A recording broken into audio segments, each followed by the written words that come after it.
أعوذ بالله من الشيطان الرجيم. بسم الله الرحمن الرحيم.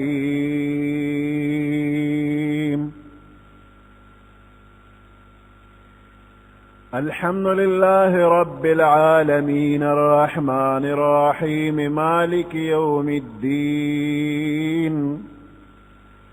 إياك نعبد وإياك نستعين. اهدنا الصراط المستقيم صراط الذين أنعمت عليهم غير المغضوب عليهم ولا الضالين.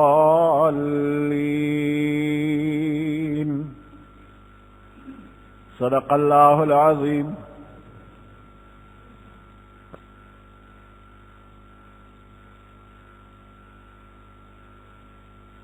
قرآن پاک دا اللہ تعالی کلام دے.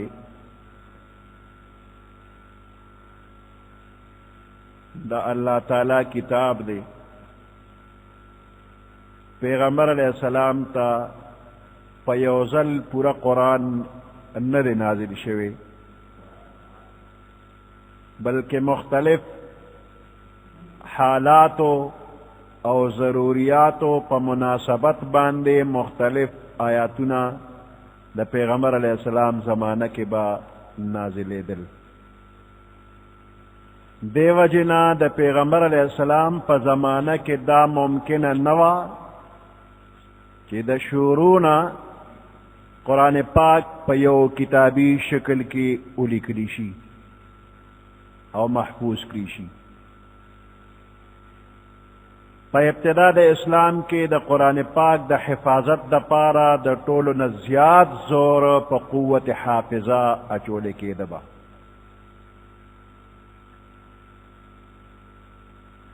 پیغمبر علیہ السلام تا چی بکم آیات مبارک نازل دا نو پا اغی وقت با جبرائیل علیہ السلام چی سنگوی نو پیغمبر علیہ السلام با وسر سندستی زر جب مبارک خوزولا او اغا آیات بے یادو چران ایر نشی او خم یاد شی. نو اللہ حکم رو لے گا لا تحرک به لسانکا، جب پہ مخوزوا. اللہ وطا حکم رو لے گا چی آیات دا جبرائیل علیہ السلام تلاوت تا غوک کیک دا او دغه وقت کې د یادولو د پاره جبه مخوزوا، زر پہ جبه مخوزوا. ستا د الفاظ دہراولو ضرورت نشتا. اللہ تعالی دا سے قوت حافظہ در کړی دا چې په یو ځل وینا باندې به مکمل ستا یادیږي او ذره بر فرق به پکې نی، نو بس صرف اوریدلو کا. نو دینا پس چی پیغمبر علیہ السلام تب جبرائیل کم آیات ہوئی او جبرائیل بلار فوراً پورا پا پورا با اغا آیات یادو او پیغمبر علیہ السلام با یو صحابی تا وہ فرمائل چی دا اولی کا املا بے اویلو. پیغمبر علیہ السلام چی املا بخلاص اکلا صحابی با لکلو کرن. بیا بے پیغمبر علیہ السلام تا وورل کلکلو کی باتی لگزر دیر فرق راغلو، فرق بیتی ہوئیستا. پا دی طریقہ باندے دا طول قرآن پاک دا طول و نزیات محفوظہ خزانہ دا پیغمبر علیہ السلام ظلم مبارک. پا ظلم مبارک کے طول قرآن اللہ محفوظ کو او پا دغ ظلم مبارک کے چکم قرآن زیشو پاغے کے دا یو معمولی دا یوی دیر کمی غلطے امکان ہم نشتا. و بیام پیغمبر علیہ السلام با دمر احتیاط کو کہ ہر کال پر رمضان کے جبرائیل علیہ السلام تبے ٹول قرآن اورو جسومر ٹول قرآن نازل شویو اگر ٹول پا ٹول بے وطا اورو. او پا آخری کال چی پیغمبر علیہ السلام وفات کے دو نو جبرائیل علیہ السلام تے دوزل مکمل قرآن اورولی ری دور بے کو. او صحابه کرامو ته پیغمبر علیہ السلام د قرآن پاک معنی و مطلب بم خو ورسره الفاظ به هم په صحابه کرامو یادول او خپل د صحابه کرامو د یادولو دومره شوق چې هر بنده د یو بل نه د قرآن په یادولو کې د مخکې کېدلو فکر وکړو بلکې بعض زنانا هغوی خپلو خاوندانو سره چې نکاح کوله وی مهر به نه راکې خو قرآن به راته ښې ما ته قرآن وښیه دا مې مهر شو نو د قرآن د یادولو سره د زنانو دومره شوق و چې مهر ناخلمه ما ته د دې په بدل قرآن وښیه په سوونو صحابه کرامو د دنیا ټول غمونو نه ځان آزاد کړی او خپله ټوله زندګي یې د قرآن یادولو ته وقف کړې وه او بیا صرف یادول نه بلکې د شپې په مانځه کې به یاد قرآن دهراوه او دومره به ولاړو چې خپې به وپړسېدې عباده ابن صامت رضی الله تعالی عنہ فرمایي چې کله یو سړي هجرت وکړ د مکې مکرمې نه مدینې منورې ته به راغی وی پیغمبر علیه السلام با د مدینې انصارو کې یو کس ته حواله کړ وی به ده ته قرآن وښیه مسجد نبوي کې د قرآن د یادولو والو اوازونه دومره به زیات شو چې کله کله پیغمبر علیه السلام با تاکید وفرمایه چې لږ په مزه وایې په مزه وایې مسجد نبوی کې صفه یو دنکاچه وه او په هغې صفه باندې به صحابه کرام ناستو ټوله ورځ قرآن به یې یادو اصحاب صفه د هغې ملګرو ته به اصحاب صفه وي لږه موده کې د صحابه کرامو یو لوی جماعت تیار شو چې هغوی ټول حافظان پاغی که خلفاء راشدین او داغین علاوه حضرت طلحہ حضرت سعد عبداللہ ابن مسعود حذیفہ ابن الیمان ابو ہریرہ عبداللہ ابن عمر عبداللہ ابن عباس عمر ابن عاص عبداللہ ابن عمر معاویہ عبداللہ ابن زبیر عبداللہ ابن صائب حضرت عائشہ صدیقہ حضرت حفصہ ام سلمہ رضی اللہ تعالی عنہم اجمعین دا پکې خاص کسان دي د دین علاوه سونه نورم د قرآن حافظان صحابه کرامو کې ابتدا د اسلام کې ډیر زیات زور په قرآن یادولو باندې ورکړی شو چې قرآن یادوي او د حالاتو مناسب دغه وخت کې قابل اعتماد طریقه دقه وه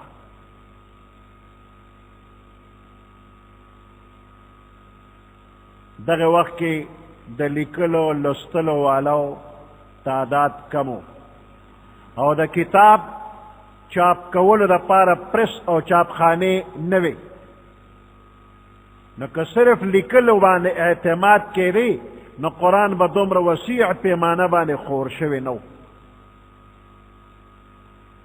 نه به قابل اعتماد حفاظت شوی اوس د دې په ځای عربو له الله داسې قوت حافظه ورکړې وه چې یو کس ته به په زرګونو اشعار یادي یو کس په زرګونو اشعار به یادي او معمولی دیهاتی باندیسی هغوی به د خپل خاندان شجر نسب خو یادو و د خپلو اوښانو او د خپلو اسونو به هم شجر نسب یادو د زړه زور یې زیاتو چې زمونږ کره دا اوښ دی نو دا د پلاني اوښ زوی دی او هغه د پلاني اوښ زوی په سوونو اوښان به پلار نیکه چېرته ساتلي او سلسله به را روانه هغې له به یې نومونه میښو یاد به نو دغه دپاره قوت حافظه وه نو قرآن دپاره دې قوت حافظې ډېر کار وکړه هغه اشعار وغیره په دې قرآن یادو د قرآن پاک یادولو نه علاوه پیغمبر علیہ السلام د لیکلو اهتمام کړو. حضرت زید ابن ثابت رضی اللہ تعالی عنہ فرمائی پیغمبر علیہ السلام پما باندې با قرآن لیکو چې وحی به نازل شنو پما به لیکل. نو چې کله به وحی نازلېدله نو پیغمبر علیہ السلام باندې به ډېره سخته ګرمي راغله، بدن مبارک به ټول خوله خوله شو، او چې دغه کیفیت به ختم شو نو ما به چېته د څاروي د شا د ولي دا رمبې تخته اډوکې وی دا تخته اډوکې به مې راواغېسته، یا د بل څیز یو ټوکړه به مې راواغېستله او د پیغمبر علیه السلام خدمت کې به حاضر شوم او ما ته به املا ویل او ما به آیات لیکه.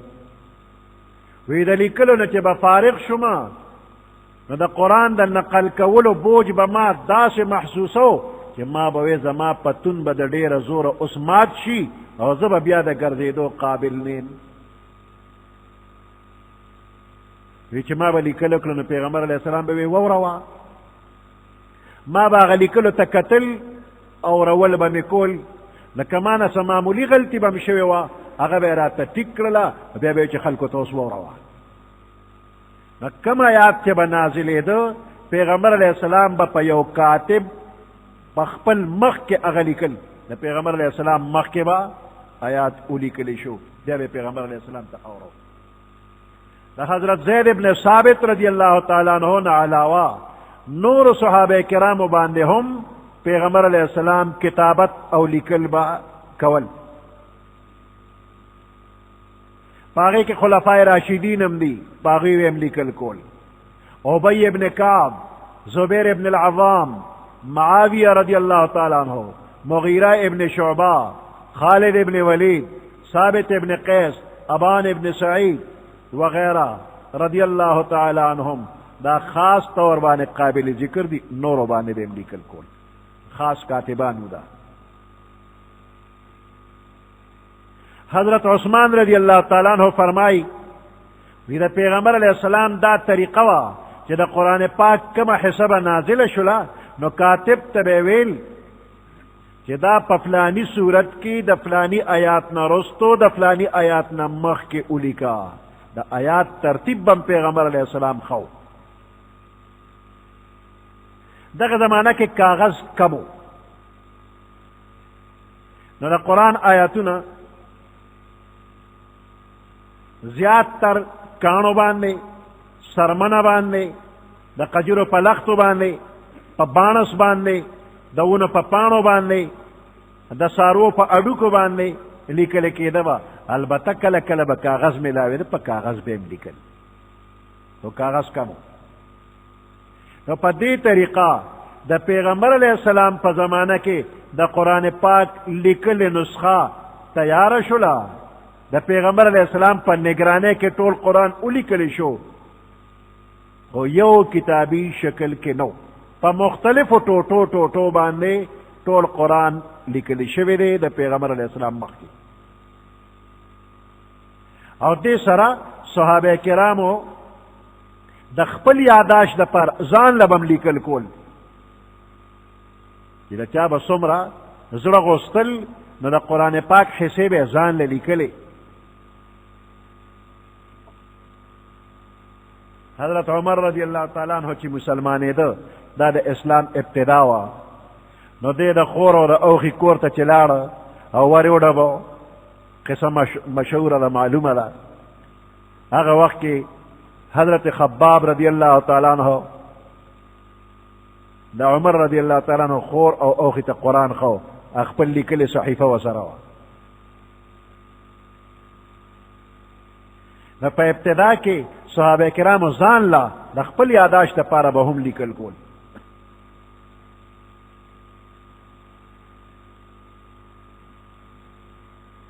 مختلف حصو ټوټو باندې د قرآن پاک لیکل با کېدل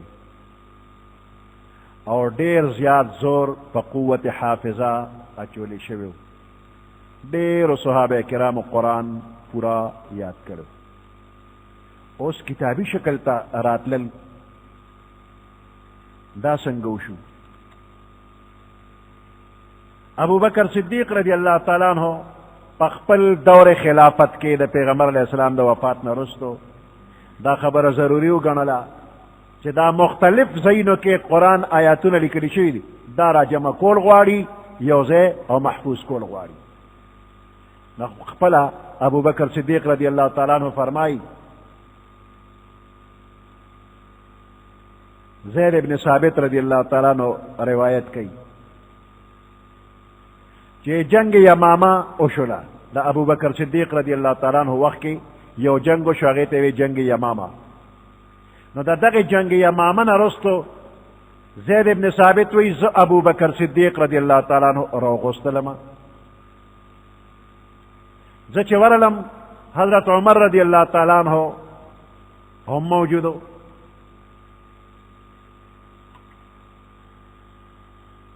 نو ما ته وفرمایل چې ما ته عمر راغی او راته ویل چې په دې جهادونو کې د قرآن حافظان شهیدان شو، به حافظان شهیدان شو. که داسې دا جهادونه جاری وي او د قرآن د حافظان د جهادونو کې شهیدان کیږي، نو دا قرآن به زمونږ نه ختم شي. ډیره حصه به ختم شي. نو زما رای دا ده چې ته حکم وکړه چې دا ټول قرآن په ترتیب ولیکلی شي، یو نسخه تیاره شي. وی ما عمر ته وی چې عمره هغه کار څنګه وکم چې پیغمبر علیه السلام نه دی کړی؟ دا کار کتابی شکل کې پیغمبر علیه السلام قرآن نه دی لیکلی، څنګه ولیکم؟ وی عمر رضی اللہ تعالیٰ عنہ جواب راکړ چې په خدای قسم دا کار بهتر دی، دی کې خیر دی. دی نه پس به عمر رضی اللہ تعالیٰ عنہ بار بار ما ته وی تر دې چې زما زړه کې خدای راواچوله چې دی کار کې خیر دی. اوس زما رای هم دا ده کومه چې د عمر رای ده. دی نه پس وی ابو بکر صدیق ما ته حکم وکړ، وی فرمایل چې ته نوجوانې سمجھدارې، منگ ستا پا بارے کے بدگمانه نیو، تا دا پیغمبر علیہ السلام پا مخ کے کتابت دا وحی کردے دے، لہذا تا دا قرآن کریم آیاتنا تلاش کا، راجمہ کا، یو کتابی شکل کیوں لکھا. زید ابن ثابت رضی اللہ تعالیٰ عنہ فرمائی قسم پا اللہ کہ دی حضرات ما توی چی غر انلو یو زین بل زیتا یوسا دا حکم ما ته کړی وی د دې به دومره بوج په ما نو لکه څومره چې د قرآن په جمع کولو باندې په ما بوج راغی، لکه دا ډېر د ذمهواری کار و. وی ما ورته وی هغه کار تاسو څنګه کوئ چې پیغمبر علیه السلام نه دی کړی؟ ابو بکر صدیق رضی اللہ تعالیٰ عنہ فرمایل په الله قسم دا کار بهتر دی، دی کې خیر دی. وی دی نه پس به ابو بکر صدیق رضی اللہ تعالیٰ عنہ بار بار ما ته ویل تر دې چې زما زړه کې الله را واچوله چې دې کار کې خیر دی. وی دې نه پس بیا ما د قرآن آیاتونه راجمع کول شروع کړل، د قجرو په لختو، په کاڼو، په تختو، په سرمن وغیرہ، او د خلکو په سینو کې چې یادو دا ټول دا مې راجمع کړل. اوس حضرت زید رضی اللہ تعالیٰ عنہ پخپل حافظ قرآن دی، هغه داسم کولی شو چې یو ځای کې ځان له ناست و د قرآن حافظو، بس دا اول نه تر اخره به یې لیکلو، تیاره نسخه به یې پیش کړو، دا قرآن والی وی دی کولی شو، خو نه داسې ونه کړل، پخپل یاداش باندې اکتفا ونه کړله. د ده نه علاوه په سوونو د قرآن حافظان نور مو چې هغې را جمع کړي چې راځئ چې قرآن ولیکو، او بیا خلکو ته چې دا بس د مختلفو حافظان ولیکنو، په دې هم اکتفا ونه کوي، داسې هم نه کومه. د پیغمبر علیه السلام زمانه کې لیکلی شوي نسخې چې خلکو سره وي، دی هم کولی چې هغوی ته یې چې راوړه چې نقل یې کړو، او بیا خلکو ته چې دا قرآن نه دی هم ونه کړل، بلکې دا تمام ذرایع په یو وخت باندې دی راوړل او ټول ذرایع په کار راوستل، او هر یو آیات چې به لیکه نو پاغه به دو گواهان غوښتل، هر یو آیات سره دو گواهان. هغه دو گواهان به وایي چې ما د پیغمبر علیه السلام نه دا آیات په خپله اورېدلی دی، دقسې مې اورېدلی دی، او زما په مخ کې پیغمبر علیه السلام په فلاني کاتب لیکه، زما مخ کې لیکلی شوی دی. داسې دوه گواهان په یو یو آیات یې راغوښتي دي. او ورسره د پیغمبر علیه السلام زمانه کې چې چا لیکلو نو هغه به هم ترې راغوښتل، هغې سره به هم کتو. نو په دې طریقه باندې د قرآن آیاتونه را جمع کړل. هر یو چې صحابي به آیات راوړو نو حضرت عمر فاروق رضی الله تعالی عنہ خپل حافظ قرآن او ابو بکر صدیق رضی الله تعالی عنہ دیم په دې کمیټه کې غشتو د قرآن په لیکلو کې. نو زید ابن ثابت او حضرت عمر فاروق رضی الله تعالی عنہما دوی به په شریکه د صحابه کرامو نه آیات وصولو، دو گواهان به غوښتل.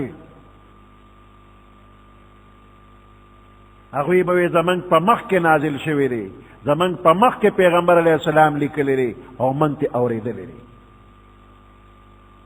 بیا چې دقه لیکل به د خلکو نه واغشت او شهادت، نو زړو نسخو سره چې چا سره خپل لیکلو هغې سره به یې مقابله کې او به یې کتل. نو په دې طریقه باندې ټول قرآن را جمع کړ.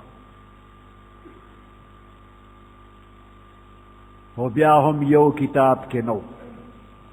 ابو بکر صدیق رضی الله تعالی عنہ چې په دې کمیټې باندې دا قرآن را جمع کړ، نو دې کمیټې ټول قرآن ولیکه، خو یو کتاب نو لکه زمونږ مخې ته چې یو قرآن پروت دی.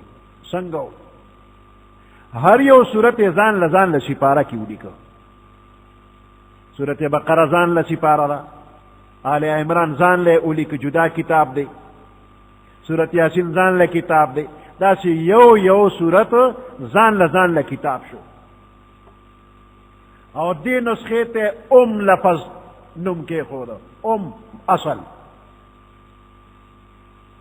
نو په دې ترتیب باندې چې دا قرآن را جمع شو، نو دا هغه ترتیب و چې پیغمبر علیه السلام به صحابه کرامو ته ویل چې دا آیات په فلانی صورت کې فلانی آیات نه مخکې فلانی آیات نه مخکې ولیکه. نو دغه ترتیب هم پکې و، خو د صورتونو ترتیب نو، هر صورت ځان له ځان له کتاب و. او په دې نسخه کې د قرآن پاک د اوو قرتونو لحاظ ساتلی شوی و چې په کم قرت چا وی نو ویلی شو.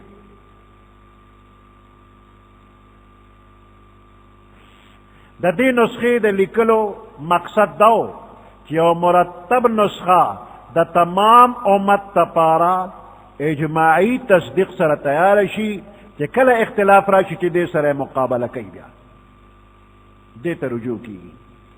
دا نسخه چې تیاره شوله، نو د ابو بکر صدیق رضی الله تعالی عنہ دور خلافت کې هغه سره محفوظ پرته وه. او چې بیا هغوی وفات شو، نو عمر فاروق رضی الله تعالی عنہ سره دا نسخه امانت پرته وه. او د هغوی نه پسو د پیغمبر علیه السلام بیبي حضرت حفصه رضی الله تعالی عنها سره وه. او چې حضرت حفصه بیبي وفات شوله، نو مروان ابن الحکم سره پرته وه. او بیا هغه په دې خیال باندې دغه نسخه اوس وځوله چې د حضرت عثمان رضی الله تعالی عنہ نسخې تیارې وي. نو دا نسخه هغه بیا ختمه کړله. حضرت عثمان رضی الله تعالی عنہ په نسخه د ټول امت اتفاق راغلی و، نو دغه نسخه بیا ختمه کړه، ویې سوځوله. اوس حضرت ابو بکر صدیق قرآن را جمع کړ، خو حضرت عثمان رضی الله تعالی عنہ ته هم جامع القرآن وی. نو دا د هغه جمع د قرآن دا څنګه وه؟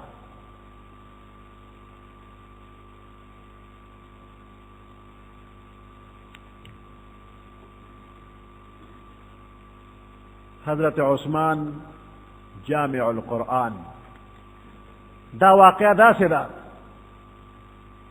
چې د حضرت عثمان رضی الله تعالی عنہ په وخت کې اسلام د عربو نه اوتو، روم ته لاړ، ایران تلار، پاکستان، افغانستان، ہندوستان طرف تا اسلام رو رسیدو. دا حضرت عثمان رضی اللہ تعالیٰ عنہ پا دور خلافت کی اسلام 400 تا رو رسیدو. دا پیخور پا علاقہ باندے حضرت سنان ابن سلمہ ابن المحبق رضی اللہ تعالیٰ عنہ صحابی پیخور تا رو رسیدو. حضرت سنان صحاب بابا دا حضرت عثمان رضی اللہ تعالیٰ عنہ دور کی پیخور علاقے ترور اور دغه زمانہ دا 35 ہجری و 400 تے اسلام را رسیدلی. اور 400 دا ډیر پخوانی خار دی. دا حضرت عیسی علیہ السلام نا مخ کی دا خار آبادو 400 وال عیسی علیہ السلام دا زمانے نا مخ کی خار آبادو. او په دې باندې د 400 مقبره چې په ایشیا کې د ټولو نه زړه مقبره ده او د ټولو نه وسیع او لویه مقبره ده په دنیا کې وګوره دا مقبره. نو دا بیا د اکبر باچا او د شاهجهان باچا په وخت کې جوړه شوې. دا مقبره وقف شوې ده. وی 400 نن ورخاته ته دا میدان همه واړه مقبره د قبرستان مراکړو نه تر تنګي پورې دا شان وقف کړی د اکبر او شاهجهان. نتیجه تا دا حضرت عثمان رضی اللہ تعالیٰ عنہ پا دور کی اسلام رو رسیدو.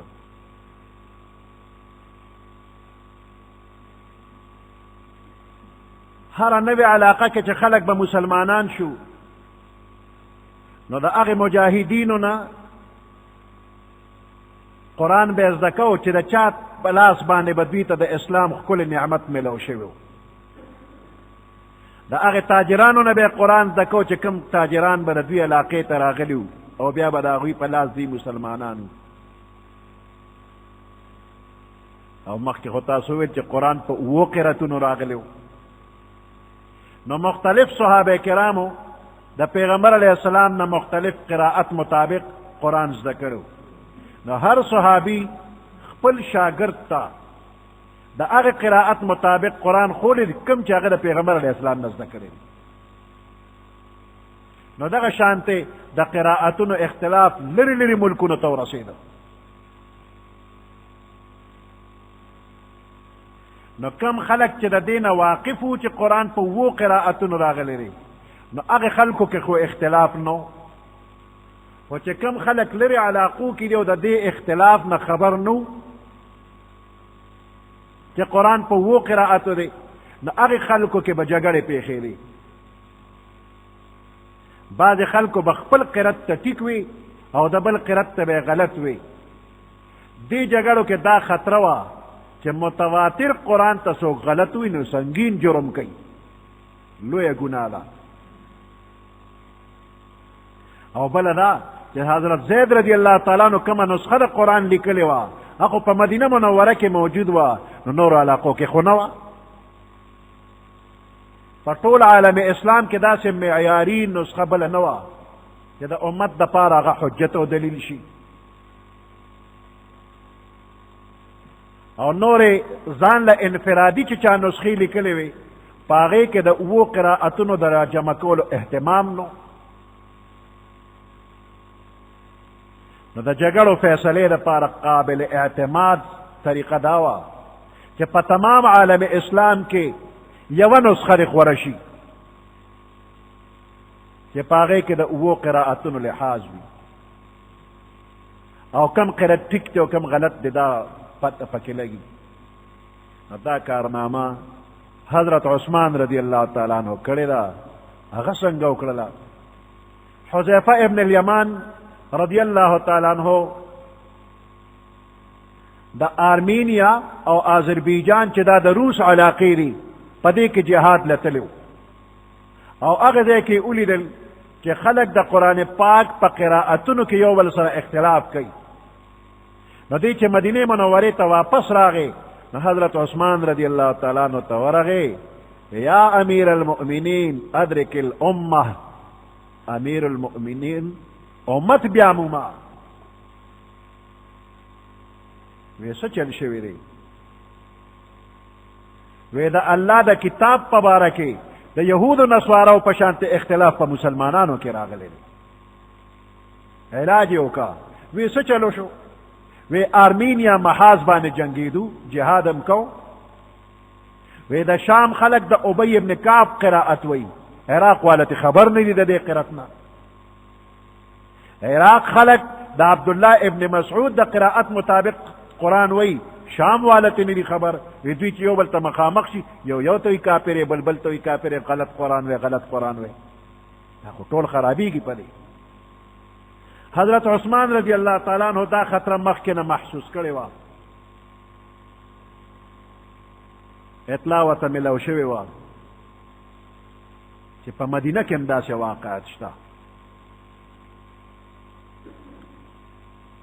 د قرآن پاک د یو استاد شاگردان د یو قرائت مطابق، د بل استاد شاگردان د بل قرائت مطابق، د مختلف استادانو شاگردان چې یو بل سره مخامخ شي او مختلف قرائتونو کې یو ته وي ته غلط وي، بل بل ته وي ته غلط وي. حذیفه ابن الیمان دې خطرې ته توجه د حضرت عثمان رضی الله تعالی عنہ راواړوله. نو عثمان رضی الله تعالی عنہ صحابه کرام را جمع کړل او ته تقریر وکړ. وی ما ته دا اطلاع ملو شوې ده چې بعضې خلک یو بل سره دا قسمه خبرې کوي، زما قرت ستا د قرت نه بهتر دی او دا خبره کفر ته رسي، لہذا تاسو سره لرئ ما ته ووایئ. وی صحابه کرامو تپوس کوي ستا سره ده؟ نو عثمان رضی الله تعالی عنہ فرمایي زما رای دا ده چې موږ دا ټول خلک په یو مصحف په یو کتاب را جمع کړو او اختلاف نه پیښیږي. وی صحابه کرامو د ده رای خوښه کړله. وی حضرت عثمان رضی الله تعالی عنہ بیا یو خطبه وویله. وی فرمایل چې تاسو په مدینه کې زما سره قریب یې، د قرآن پاک د قرائت په باره کې د یو بل تکذیب کوئ، یو بل سره اختلاف کوئ. دې نه معلومیږي چې کوم خلک ما نه ډېر لرې وطنونو کې دي د هغوی به څه حالي، هغوی به ډېر تکذیب کوي، ډېر اختلاف به کوي. نو داسې یو نسخه تیارول پکار دي چې هغه واجب الاقتدا وي، ټول خلک هغې پسې اقتدا وکړي. نو حضرت عثمان رضی الله تعالی عنہ حضرت حفصه رضی الله تعالی عنها کرا سوال جواب ولېږه چې تا سره کومه نسخه د ابوبکر صدیق رضی الله تعالی عنہ تیاره ده او موجود ده، هغه موږ له راولېږه، موږ به د هغې نه نقل وکړو، اصل نسخه به تا له واپس درولېږو. وی حفصې بیبي هغه صحیفې حضرت عثمان رضی الله تعالی عنہ له راولېږلې. حضرت عثمان رضی الله تعالی عنہ د څلورو کسانو کمیټي جوړه کړله. زید ابن ثابت رضی اللہ تعالی عنہ، عبداللہ ابن زبیر رضی اللہ تعالی عنہ، سعید ابن العاص رضی اللہ تعالی عنہ، عبد الرحمن ابن حارث ابن هشام رضی اللہ تعالی، دا څلورو کسانو کمیټي جوړه کړه او ورته ډیوټي ورکړله چې ابوبکر صدیق رضی اللہ تعالی عنہ کومې صحیفې لیکلې دي د هغې نه تاسو نورې صحیفې تیارې کړئ چې په هغې کې د سورتونو ترتیب هم وي، ځکه ابوبکر صدیق رضی الله تعالی عنہ د سورتونو ترتیب نو مقرر کړی، ځکه هر سورت جدا جدا کتاب و. نو تاسو به یو کتاب جوړوئ او د سورتونو ترتیب به پکې وي.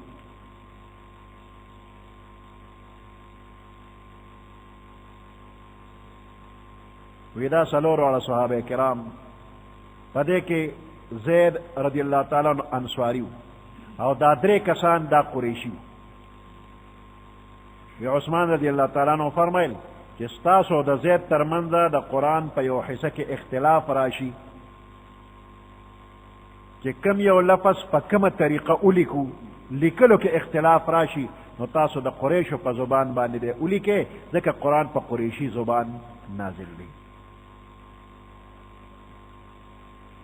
نو بنیادی طور باندې دا کار د څلورو کسانو کمیټې ته حواله شو او نور صحابه کرام په دې کې هم مددگار لګېدلي.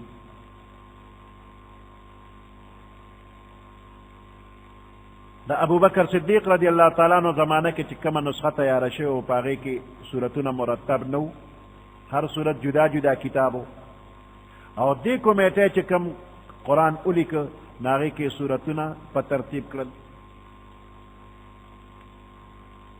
رسم الخط دویمه خبره دا وه چې قرآن په داسې رسم الخط ولیکلی شو چې د مختلفو قرائتونو لحاظ پکې و. او دریم دا چې د قرآن پاک مکمل معیاري نسخه چې ټول امت په هغې باندې اجتماعي تصدیق کوي هغه صرف یو نسخه تیاره شوله او بیا د دغې نسخې زیاتی نقلونه تیار شو. یو روایت کې 15 په دویم روایت کې 9 قرآن شریفونه ولیکلی شو یو شان. یو په مکه مکرمه کې کېښودی شو، دویم په شام کې، دریم په یمن کې، څلورم په بحرین کې، پنځم په بصره کې او شپږم په کوفه کې او اوم په مدینه منوره کې. دې ښارونو ته یو یو قرآن ولېږلی شو او ټولو خلکو ته حکم وشو چې تاسو خپل قرآن ګورئ نو دې سره مقابله کوئ که چا سره څه لیکل وي.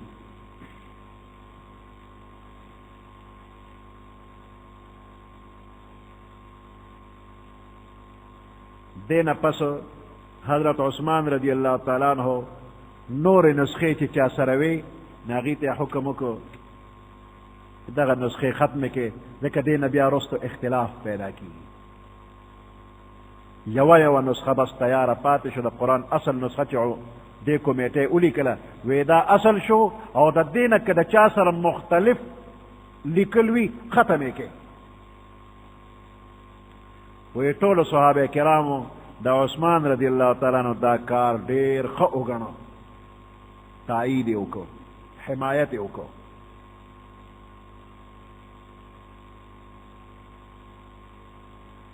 قرآن پاک کې تلاوت چې کېږي نو دې کې اسانتیا پیدا کولو دپاره نور کار شوی دی.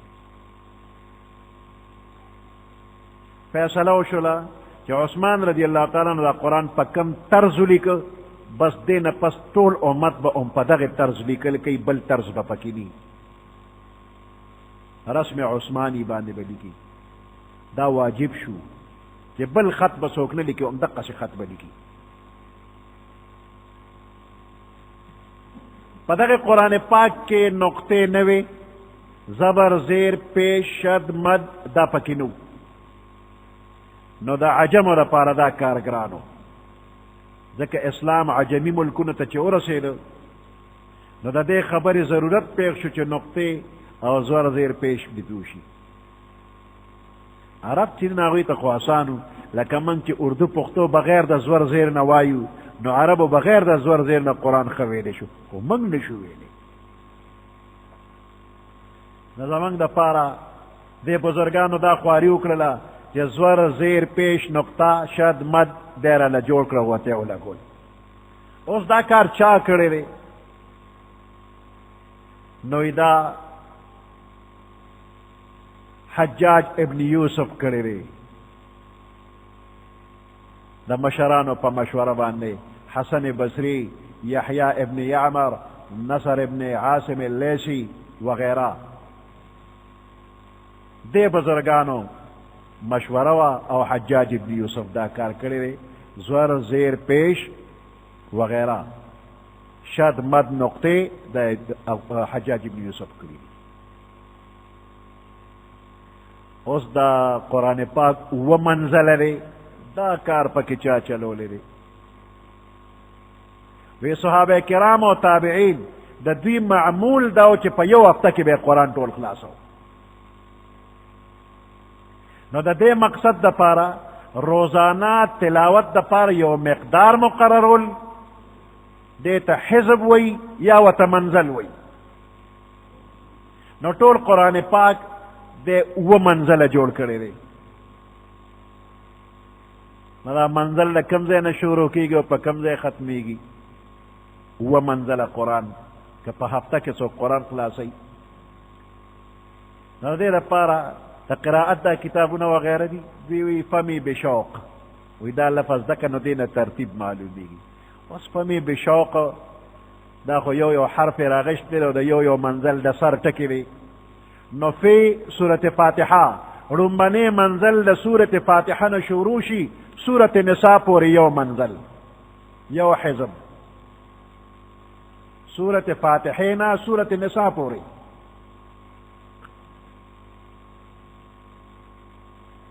دویم منزل د سورت مائدنا تر سورت توبه پوری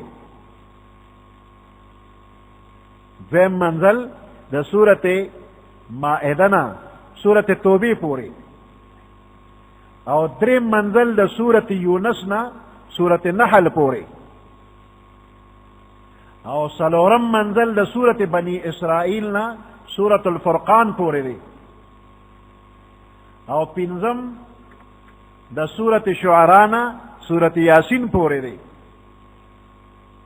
او شپگم د وصفات نوالا تر حجرات پوری دی او اوم د سورت قاف نا تر اخره پوری دی اوس د سر ټکو ته وګوره نو لومبنې د فاتحې نه دی دویم د مائدې نه دی او دریم د یونس نه دی دا درې واړه یو ځای که نو دی نه فمی جوړ شو فمی فی فاتحه میم مائده یہ یونس فمی بشوق بنی اسرائیل و پس شعراء شن والصافات واو او قاف آخر کې شو نو دا و منزل دا قرآن جوړ شو و حزبه دا سپاره پا کم ځای کې جوړې شوې دیرش سپاره سی پارا دا پارسای لپس سی من دیرش پارا من جز دیرشم جز نو دا دیرش حصے منگ و تا سپاره وایو پارا یا سپارا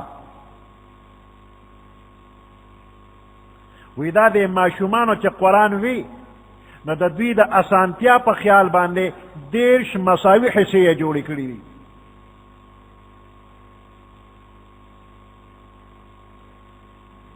نو ہر دیرشم حصے تا پارا یا سپارا ہوئی اور اس پاتی شی رکو نو دا رکو پا مانزه که چه قرآن ویلی کیگی پا مانزه که نو دا الحمد نفسو یو خاص مقدار کے حصہ دا قرآن دا با صحابہ کرام و تابعین وغیرہ ویلا او بیا با رکو لتلل نو دا خاص مقدار لے نم کے خود رکو دے پوری بس نور با انشاءاللہ بیش سبحان ربك رب العزة عما يصفون وسلام على المرسلين والحمد لله رب العالمين اللهم ربنا آتنا في الدنيا حسنة وفي الآخرة حسنة وقنا عذاب النار وأدخلنا الجنة مع الأبرار يا عزيز يا غفار برحمتك يا رحمة الله